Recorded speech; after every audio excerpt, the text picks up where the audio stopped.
Namaste, good morning. I'd like to share something that may help you in your quest of realizing yourself. If you're inquiring, that is. If not, move on. Christ says the path. There's a path. I am the way. This path is not inside of you,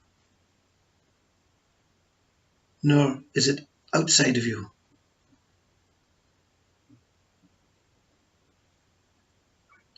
But outside of you and inside of you will reveal the path. That is neither. Now do you see that mind cannot be active, cannot participate in this revelation of all revelations? Because your mind does not understand that right now. So, to try and think it out, to try and work it out, to try and understand it, is of no use to you. You have to experience it. It is an experience, an experiential thing.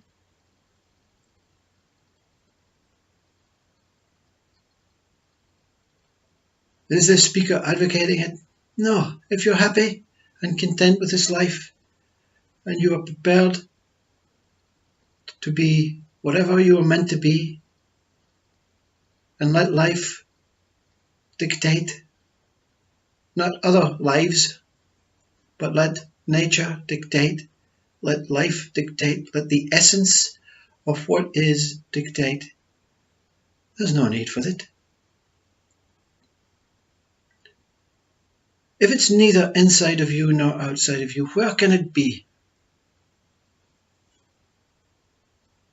Mind will go on a search, on some sort of journey, and try and work it out through Buddhism, work it out through Hinduism, through Bhagavad Gita, through Christianity. And all these books will tease you and take you a step forward. Some may take you a step back, but life is like that. One day is a good day. You start at 0 every morning and you walk up to 100 by lunchtime, and then afternoon you're back down. You've declined, you see. When you aim for something, when you go up the mountain, you have to come down. Otherwise you'll perish in wintertime. If you're aiming for anything, you have to realize that there is a downfall. This downfall may come through thousands of things: illness, through pain, through suffering, through an inability to accept failure. So if you're at 0 all the time, 0 is neither inside nor is it outside. It is neither below 0 or above 0. That's where you're looking from. That's the point of existence, where Rumi and this speaker takes you to that Garden of Eden, that paradise of love, that wondrous essence of whole, pure, tranquil consciousness.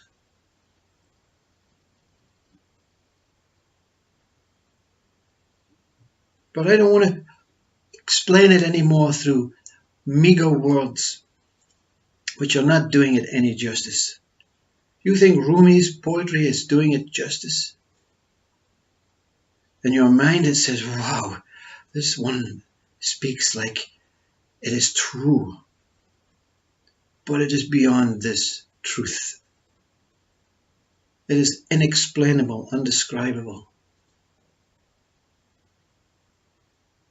You feel your whole body disappearing every time you think about it. You feel yourself disappearing every time you think about it. But thinking not with the head, just being it. Being it, you see. It, the name of God, being God. We are here being God. If you want this God, which is pure total consciousness, and I as one. You're being God, but you don't know it. You're not being God with your head and your mind. Because God does not understand either this inside and outside, that you are neither. Because this God must also be that. What is it that you are then? This is zero. It's indescribable. It is beyond Rumi's words, but take Rumi's words and start from that point. If you believe in Rumi's words, then you'll desire to experience what Rumi experienced. If you cannot take these words, I don't come from a poetic background. I don't come from any intellectual background. I'm simply a below average working class man with no education. So you need some sort of background to come to the foreground when you speak. So the words that this speaker speaks is how it is for this speaker. It may not appear to be beautiful. It may not appear to be romantic and poetic and all the way that Rumi describes. But it matters not about you. You see? That's the selfishness of it. The selfishness is to share and offer and point. But you only want it for yourself. That's the only reason you're here. For one moment in your life, one time moment, can you put yourself before everything? To put yourself before everything means the person you must go to the back of the class and self must come forward and see it as it is. How do you put yourself at the back of the class? You see, you can't do it with mind. Mind always wants to be at the front of the class. It wants to be involved. If you go to the back of the class, I'm still going to be peeping, you know. I want to know what's happening here, you know. So you cannot be with mind to understand these words about the path.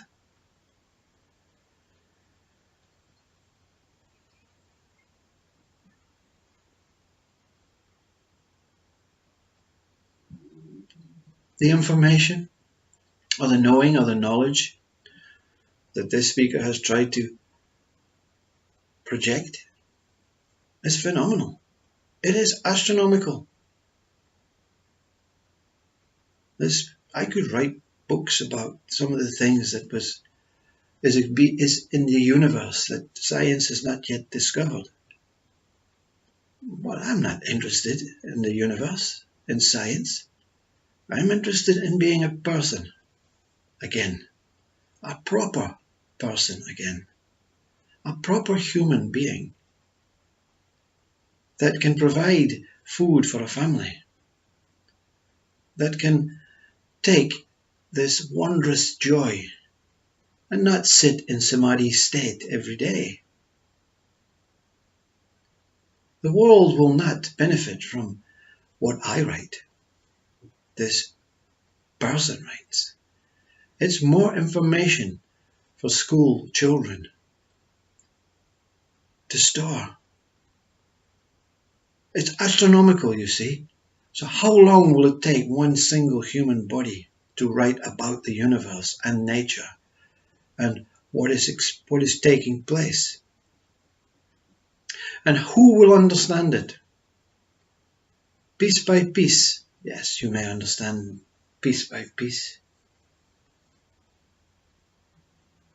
But you have to experience the knowing, this astronomical intelligence that lies within you, that lies within all. That every time it's considered by mind is projected further out and becomes distant. You know, when you shine the torch at the purest, it's at the opening of the torch, and as it projects, it becomes diminished and fuzzy. When you use mind, that's what you're doing. You're pushing it into this fuzzy way, this fuzzy land.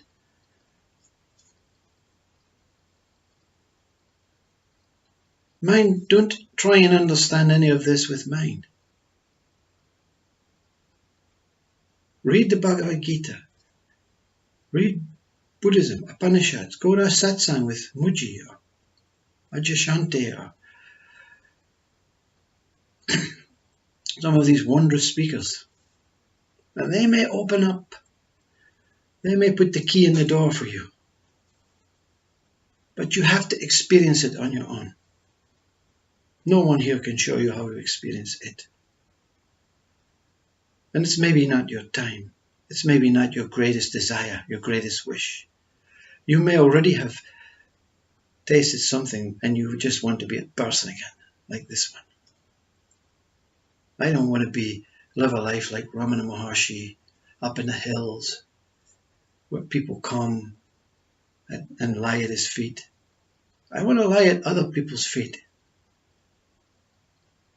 A saint is someone who actually is the honey, not wants to taste the honey. And I don't want anyone tasting the honey. That's a big desire, big dream. When everyone becomes the honey, we become nature.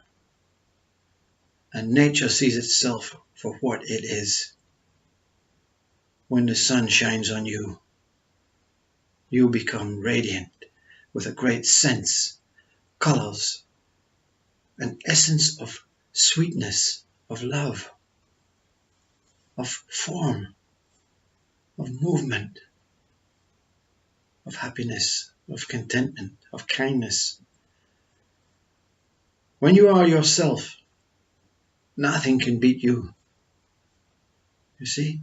Nothing can come up and go beyond what you are.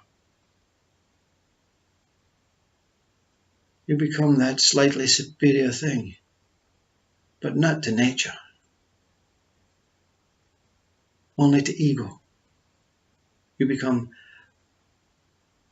you have overcome ego, and ego sits down at the bottom, at the back of the class, and you're at the front.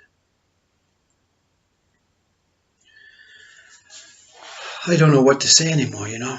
I don't know what to do. I'm going to go and paint some pictures. I don't know what they are going to be about. But you know what? I'm going to be a person. It's my 40th anniversary today with my darling wife. And I relish and cherish every moment. And now it's time to spend these precious moments with the one I love. I love you all. But we have to have something that we can connect to as a human. Whether it's nature, whether it's a partner, whether it's your job. Be happy in your job. Be happy in nature. Be happy with yourself. You're perfect. You have no idea what is lying within you. Remove the idea and become you. Don't use mind. Mind is a servant once you've experienced it. Mind allows you to enjoy it, to memorize it, to go within it.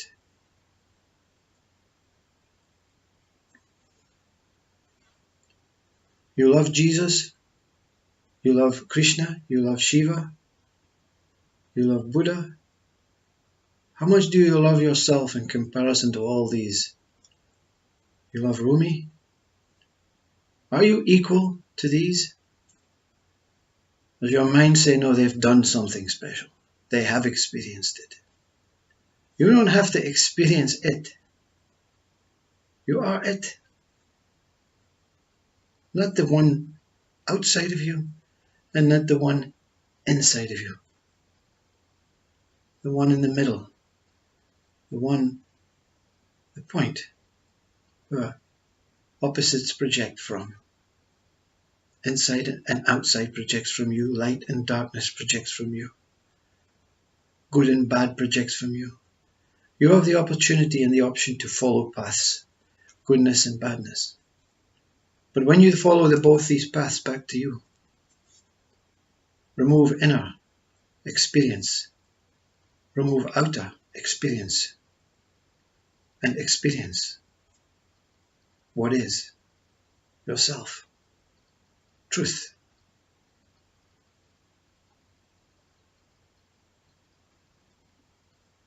I will continue to share words every now and then. But it's springtime. Don't pick flowers. Go smell flowers. Go walk in nature. Go into the forest like Christ done. Sit under the tree. Go to the park bench like Eckhart Tolle done. And be yourself. Don't identify with anything. Don't attach to anything. Don't try and make comparisons with what is going on in the life in comparison with what your life is, because you're moving into past and future. And past and future are dreams. The present moment is as it is. As Eckhart Tolle says, the power of now, and Papaji says, here. Be here. Not a geographical place. Not any place, inside or outside, but here. So Hereness came from this place. The birth of here, the point, the beginning, where this body and mind was taken. Taken, you see? No effort, no trying to fight off. This body and mind was taken and revealed something miraculous. There was no effort to not go, and there was no effort to go. It happened. It may happen for you. It may not. Don't worry. One day, in this life, it may happen. It will happen. It has already happened. It's just that you're enjoying this world for now. And when the day comes, you say, I've had enough, lie down with no effort and see what happens. In nature, it's going to happen quicker. The real clue is Christ in the trees, Buddha under the tree, Eckhart Tolle watching in the nature in a park bench, the river, the trees, alone, all alone, with no mind even to interpret or to come in the way of truth. So happy anniversary to me and my wife, and a happy day and happy life to you all. Namaste Om. Thank you for listening. Be yourself.